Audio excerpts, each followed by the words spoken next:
ولا تصعر خدك للناس ولا تمش في الارض مرحا، اور اپنے گال پھلا کر نہ رکھو. یہ عام طور پہ ترجمہ کر دیا جاتا ہے کہ غرور کی کیفیت جب ہوتی ہے تو انسان جو ہے وہ کشادہ پیشانی سے لوگوں سے نہیں ملتا، سیدھا بات نہیں کرتا، بڑا ذرا سا گردن میں خم. سعر اصل میں کہتے ہی ہے، اونٹ کو ایک بیماری ہوتی ہے جس سے اس کی گردن ٹیڑھی ہو جاتی ہے، یہ سعر ہے.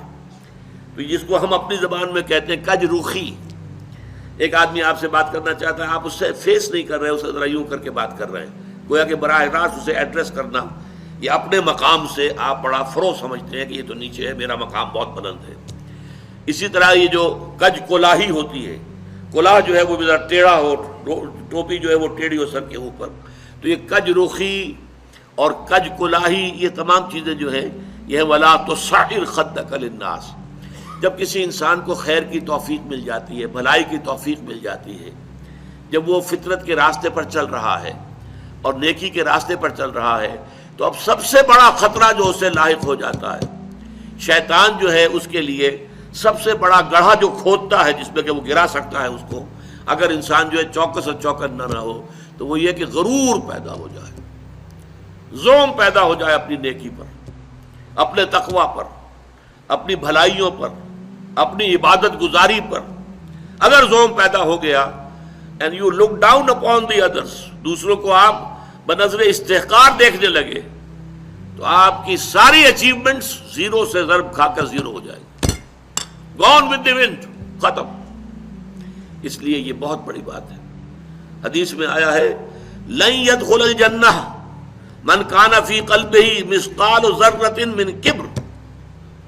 وہ مثقال ذرہ پھر آ گیا، یا جنت میں ہرگز داخل نہیں ہو سکے گا وہ شخص جس کے دل میں ذرے کے ہم وزن بھی تکبر ہوگا. اور حدیث قدسی ہے الکبر ردائی، تکبر تو میری چادر ہے، مجھ پر راست آتی ہے. المتکبر اللہ کے ناموں میں سے ہے. هو اللہ الذی لا الہ الا هو الملک القدوس السلام المومن المہیمن العزیز الجبار المتکبر. وہ المتکبر ہے، المتعال ہے، بہت بلند ہونے والا اور بہت تکبر کرنے والا. لیکن بندے کے لیے نہیں. بندے کے دل میں اگر تکبر آ گیا تو اس کی ساری نیکی، سارا تقوی زائل ہو جائے گا. ولا تصعر خدک للناس، تواضع ہونی چاہیے.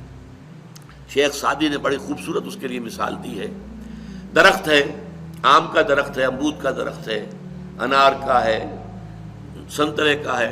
جب اس پر پھل آتا ہے تو شاخیں جھک جاتی ہیں. اسی طرح انسان کو اگر اللہ تعالیٰ خیر عطا کر دے، اچھے ثمرات اس کی سیرت میں، اس کے کردار میں، اس کی شخصیت میں، علم کے اعتبار سے، کردار کے اعتبار سے بھلائیاں آ جائیں، پھل آ گیا ہے، تو اب اس کو جھک جانا چاہیے، تواضع ہونا چاہیے. اس کے بجائے اگر تکبر ہو گیا، گردن اکڑ گئی، تو معلوم ہوا کہ بس سارا اپنا کیا دھرا جو ہے وہ ضائع ہو جائے گا. ولا تصعر خدک للناس ولا تمش فی الارض مرحا، اور زمین میں اتراتے ہوئے نہ چلو. اکڑ کر چلنا، اترا کر چلنا. مرح جو ہے وہ فرح سے آگے ہے. فرح کہتے ہیں خوشی سے آپے میں نہ سمانا. وہ تو خوشی سے آپے سے باہر ہو گیا، یا وہ نہیں سما رہا تھا، وہ کوئی اور لفظ میرے ذہن میں نہیں آ رہا اس وقت. تو یہ جو اس فرح سے آگے مرح ہے، اس میں یہ ہے کہ انسان اترا کر اپنی بڑائی، اپنی خوبی کا اظہار بھی کرتا ہے. ولا تمش فی الارض مرحا.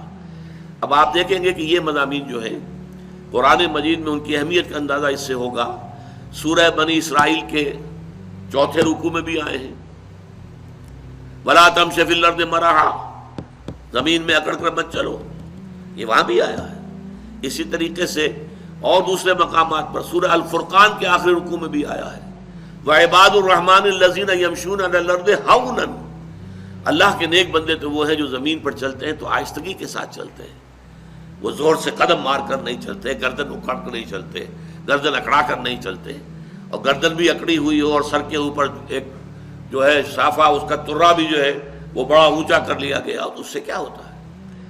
انک لن تخرق الارض ولن تبلغ الجبال طولا. تم کتنے ہی زور سے پاؤں مار کر چلو گے، ہماری زمین کو پھاڑ نہیں سکتے. اور کتنی ہی گردن اکڑا لو اور کتنا ہی ترا چڑھا لو، پہاڑوں کی بلندی تک تو نہیں پہنچ سکتے۔ تو یہ در حقیقت مضمون بہت اہم ہے، متعدد مقامات پر آیا ہے، اور سورۃ الفرقان کا جو آخری رکوع ہے وہ تو ہمارے منتخب نصاب میں ہے، اور وہ تفصیل سے ہم پڑھیں گے۔ تو وَلَا تُصَعِّرْ خَدَّكَ لِلنَّاسِ وَلَا تَمْشِ فِي الْأَرْضِ مَرَحًا إِنَّ اللَّهَ لَا يُحِبُّ كُلَّ مُخْتَالٍ فَخُورٍ، یقیناً اللہ تعالیٰ کو بالکل پسند نہیں ہے جو اکڑ کر چلنے والے ہیں اور شیخی خورے ہیں۔ مختال کا لفظ بڑا پیارا ہے، یہ خیل سے بنا ہے۔ خیل جو ہے اعلیٰ نسل کا گھوڑا، بہت اونچی جس کی پیڈگری ہو، اگر آپ اس کی چال دیکھیں گے اس کی چال میں ایک تمکنت ہوتی ہے۔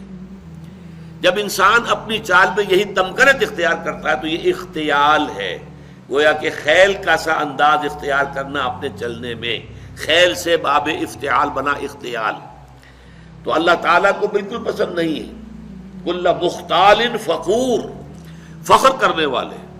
اپنی نیکیوں پر، اپنی دولت پر بھی فخر ہوتا ہے، لیکن اپنی نیکی پر بھی ہوتا ہے، اپنے علم پر بھی ہوتا ہے، اللہ بچائے، اپنی عبادت پر بھی ہوتا ہے، اللہ تعالیٰ اس سے اپنے حفظ و امان میں رکھے۔ ان اللہ لا يحب كل مختال فخور۔